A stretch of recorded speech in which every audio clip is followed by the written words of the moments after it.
ওকে, তো আজকের একটা ভিডিও তোমাদের জন্য নিয়ে এসেছি এবং এটা খুব বেশি না, ছোট্ট একটা ভিডিও হবে যেখানে আমি একটা গ্রামারের ইংলিশ গ্রামারের ইম্পর্টেন্ট একটা রুল, যেটা কিনা ভেরি ভেরি ইম্পর্টেন্ট প্রত্যেক পরীক্ষাতে মানে পরীক্ষাতে কিন্তু এই রুলটাকে ফলো করে, এই যে রুল অফ প্রক্সিমিটি, এই রুলটাকে ফলো করে কিন্তু তোমাদের প্রত্যেক পরীক্ষাতে কিন্তু প্রশ্ন থাকবে। তো এটা কিন্তু ভীষণ ভীষণ ইম্পর্টেন্ট তোমাদের প্রত্যেকটা পরীক্ষার জন্য। ছোট্ট একটা ভিডিওর মাধ্যমে বিষয়টা ক্লিয়ার করে দেবো। অনেকে জানো হয়তো, বাট অনেকে জানো না। বাট এই রুলটা মনে রাখলে, অনেকে জানলেই কি হয়, মানে কনফিউশনে পড়ে যায় কখন কি হবে। তো এটা অ্যাকচুয়ালি এই রুল অফ প্রক্সিমিটি, এই কথাটার মাধ্যমেই আমরা এটা ইজিলি মনে রাখবো এবং আর কখনো এটা ভুল হবে না, আমি গ্যারান্টি দিয়ে বলে দিচ্ছি। ঠিক আছে, তো চলো আমরা চলে যাচ্ছি মেন টপিকে। অ্যাকচুয়ালি বিষয়টা কি আমরা একটুখানি দেখে নেবো। ঠিক আছে, তো চলো যাওয়া যাক। দেখো, এই রুল অফ প্রক্সিমিটি জিনিসটা কি একটুখানি বলে নিই, তারপরে আমি তোমাদেরকে এক্সাম্পল সহকারে বিষয়টা ক্লিয়ার করার চেষ্টা করব এবং আশা করি ক্লিয়ার হয়ে যাবে। ঠিক আছে, একদম ইজি একটা বিষয়। তো অ্যাকচুয়ালি রুল অফ প্রক্সিমিটি, এটার মানে কি? এই যে প্রক্সিমিটির মানে কি? প্রক্সিমিটির মানে হচ্ছে নিয়ারার। ঠিক আছে, প্রক্সিমিটির মানে হচ্ছে নিয়ারার, মানে কাছের কোনো কিছু এরকম বোঝায়। তো actually rule of proximity also known as proximity agreement. তো রুল অফ প্রক্সিমিটি, যেটাকে আমরা আর প্রক্সিমিটি এগ্রিমেন্ট হিসাবেও চিনি। তো এই রুল অফ প্রক্সিমিটি এটা অ্যাকচুয়ালি কিন্তু কি, এটা অ্যাকচুয়ালি কি সাবজেক্ট ভার্ব এগ্রিমেন্টেরই একটা পার্ট। ঠিক আছে, এটা অ্যাকচুয়ালি সাবজেক্ট ভার্ব এগ্রিমেন্টেরই পার্ট, যেখানে আমাদেরকে সাবজেক্ট ভার্বের সঙ্গে এগ্রিমেন্টটা বুঝতে হয়, সেই হিসেবে আমাদের সাবজেক্ট চেঞ্জ করতে হয়, আবার অনেক সময় ভার্বও চেঞ্জ করতে হয়। সাবজেক্ট অনুযায়ী ভার্ব, ভার্ব অনুযায়ী সাবজেক্ট, এরকম হয়ে থাকে। ঠিক আছে, তো রুল অফ প্রক্সিমিটি অনেক সময় আমরা এটাকে বলে থাকি যে প্রক্সিমিটি এগ্রিমেন্ট। দ্যাট, যেটা, মানে এই রুল অফ প্রক্সিমিটি যেটা স্টেটস, যেটা বিবৃত করে বা বর্ণনা করে, the verb should agree with the noun or pronoun that is closest to it. যেটা কিনা মানে কি বলছে, এই রুল অনুযায়ী ভার্বটা কি হয়, সে এগ্রি করে কিসের সঙ্গে?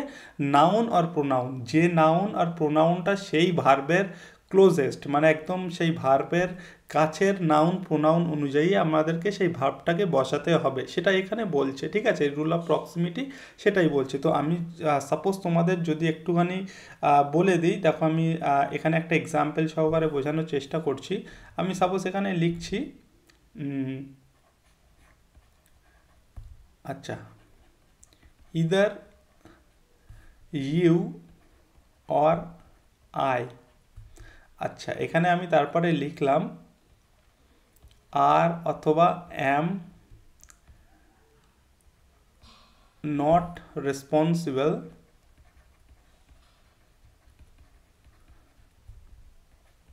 For this.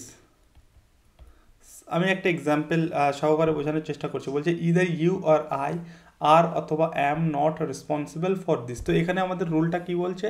আমাদের রুলটা বলছে এই যে নাউন আর প্রোনাউন যেটা থাকবে, তার কাছাকাছি ভার্বটা, মানে এই ভার্বের কাছাকাছি যে নাউন আর প্রোনাউনটা থাকবে, সেটা দেখে আমাদেরকে ভার্বটাকে চুজ করতে হবে। মানে এই ভার্বের পাশে নাউন প্রোনাউনটা যদি প্লুরাল থাকে, তাহলে আমাদের ভার্বও কী করতে হবে? প্লুরাল করতে হবে। আবার যদি সিঙ্গুলার থাকে, এই ভার্বের কাছের নাউন বা প্রোনাউনটা যদি সিঙ্গুলার থাকে, তাহলে আমাদের ভার্বও সিঙ্গুলার করতে হবে। তো এখানে আমরা যদি দেখি, এখানে আমাদের ভার্ব হচ্ছে, এখানে আমাদের হয় আর হবে অথবা অ্যাম হবে, তাই তো? তো এখানে দেখো, এইটা হচ্ছে আমাদের ভার্ব। তো এদের কাছে কোনটা আছে? এদের কাছে কোনটা আছে? এদের কাছে কাছে আমরা নাউন বা প্রোনাউন হিসেবে পাচ্ছি আই। তো আই কি সিঙ্গুলার? তাহলে আমরা কি এখানে সিঙ্গুলার ভার্ব বসাতে পারি? অবশ্যই পারি। তাহলে আরটা এখানে তো কোনো মানেই হয় না। অনেকে কি করবে, এই ইউ দেখে এখানে আর বসাবে, বাট সেটা কিন্তু রং। তো আমাদের বলেছে, মানে রুল অনুযায়ী এই যে ভার্ব থাকবে, তার পাশের সাবজেক্টটা অনুযায়ী আমাদেরকে ভার্বটা বসাতে হবে। এখানে যেহেতু আই আছে, তাই অবশ্যই অ্যাম হবে। আয়ের পরে অ্যাম বসে, আই অ্যাম, তাই না? তো এখানে either you or I am not responsible for this. ঠিক আছে, আরও কয়েকটা বেশ এক্সাম্পল, অনেকগুলো এক্সাম্পল আছে, তোমাদেরকে দেখাচ্ছি। তো আশা করি এটা বুঝতে পেরেছো বিষয়টা কি। তো এখানে আমাদের মেন যে বিষয়টা, আমাদের ভাবটাকে মানে ভার্বের পাশের সাবজেক্ট অনুযায়ী আমাদেরকে তোমাদেরকে নাউন, এই মানে ভার্বের কাছাকাছি যে নাউনটা বা প্রোনাউনটা থাকবে, সেই হিসেবে আমাদেরকে সেন্টেন্সটাকে ঠিক করতে হবে। ঠিক আছে, তো দেখো এখানে তারপরে কি বলছে, দেখো, আমরা যদি এখানে দেখার চেষ্টা করি কখন এটা হয়ে থাকে, অ্যাকচুয়ালি এই যে আমরা বললাম যে রুল অফ প্রক্সিমিটি কখন ফলো হয়, whenever two subjects are joined by either or, neither nor, not only but also, or nor, এইগুলো দিয়ে যখন কোনো দুটো সাবজেক্ট, ঠিক আছে, যখন দুটো সাবজেক্ট এইগুলো দিয়ে যুক্ত করা হয়, যখন ইদার অর দিয়ে, নিদার নট দিয়ে, এবং এই রুলগুলো কিন্তু তোমরা দেখবে প্রত্যেকটা পরীক্ষাতে আসে, ইদার অর দিয়ে, ঠিক আছে, নিদার নট দিয়ে, নট অনলি বাট অলসো দিয়ে, তারপরে অর আর নট, দুটো সাবজেক্টের মাঝখানে যদি অর এবং নট যুক্ত থাকে, সাপোজ আমি এখানে বলছি হি অর হিজ ফ্রেন্ডস, তো এখানে অর দ্বারা দেখো আমরা দুটো সাবজেক্টে যুক্ত করেছি, হি অর হিজ ফ্রেন্ডস, তো এখানে পরে যে ভার্বটা আমাদের বসবে এই ফ্রেন্ডস দেখে কিন্তু বসবে, ঠিক আছে, তাহলে এখানে ফ্রেন্ডস যেহেতু প্লুরাল আছে তাই আমাদের কিন্তু ভার্বটাকেও প্লুরাল করতে হবে, এটাই হচ্ছে নিয়ম, ঠিক আছে। তো তো এই ক্ষেত্রে তোমাদেরকে either or, neither not, not only but also, এই ক্ষেত্রে রুল অফ প্রক্সিমিটি এই কথাটা মনে রাখবে, তাহলে বিষয়টা ক্লিয়ার হয়ে যাবে, ঠিক আছে। চলো আরও একটা এক্সাম্পল আমি তোমাদেরকে দেখিয়ে দিচ্ছি। দেখো এখানে এক্সাম্পলটা যদি ভালো করে খেয়াল করো, এখানে বলছে neither Sumit nor his son, sorry, neither Sumit nor his sons is are laborious. দেখো এখানে সুমিত হচ্ছে আমাদের সাবজেক্ট, তো আমরা কি সুমিত দেখে আমাদেরকে ভাবটাকে চুজ করব না, এখানে আছে হিজ সানস, এইটা দেখে আমরা ভাবটাকে চুজ করব। তাহলে এখানে আমাদেরকে এই যে নিদার নট দিয়ে দুটো সাবজেক্টকে যুক্ত করা হচ্ছে, এটা সাবজেক্ট নাম্বার 1, এটা সাবজেক্ট নাম্বার 2, তো এখানে আমাদের ভার্ব, এই ভার্বের আশেপাশে কোন সাবজেক্ট আছে, সাবজেক্ট নাম্বার 2, সাবজেক্ট নাম্বার 2 হচ্ছে সিঙ্গুলার না প্লুরাল, না এটা প্লুরাল একটা ভার্ব, তাই আমাদেরকে এই প্লুরাল একটা সাবজেক্ট, তাই আমাদেরকে ভার্বটাকে কী করতে হবে, প্লুরাল করতে হবে, তাই এখানে ইজ কিন্তু কোনো মতেই হবে না, অনেকে সুমিত দেখে যদি কেউ ইজ বসায় সেটা হয়ে যাবে রং, এখানে আর হবে আমাদের সঠিক আনসার, ঠিক আছে। Neither Sumit nor his sons are laborious, laborious মানে হচ্ছে পরিশ্রমী,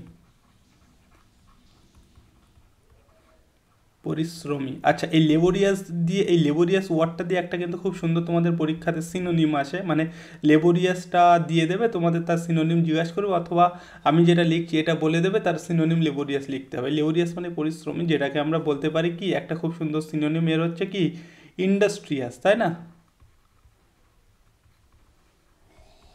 ইন্ডাস্ট্রিয়াস, এটা কিন্তু এর খুব সুন্দর একটা সিনোনিম, এই ইন্ডাস্ট্রিয়াস মিনস মানে হচ্ছে কিন্তু পরিশ্রমী, ঠিক আছে।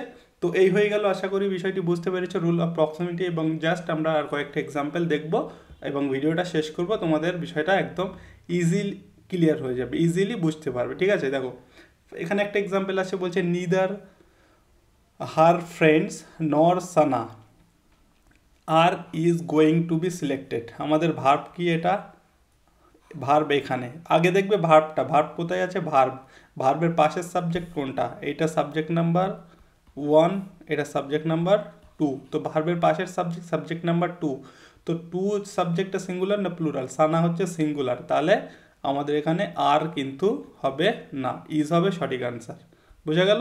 চলো নেক্সট এক্সাম্পল দেখো, বলছে either you or she were responsible for that mistake, either you or she were responsible for that mistake। আচ্ছা এই neither nor, ঠিক আছে, neither nor এটা কিন্তু নেগেটিভ সেন্সে ব্যবহার হয়, আর either or এটা কিন্তু পজিটিভ সেন্সে ব্যবহার হয়ে থাকে, এটা মাথায় রাখবে একটুখানি, ঠিক আছে। neither nor মানে তাদের মধ্যে কেউই না, আর either or মানে এদের মধ্যে কেউ, ঠিক আছে। তো এটা দেখো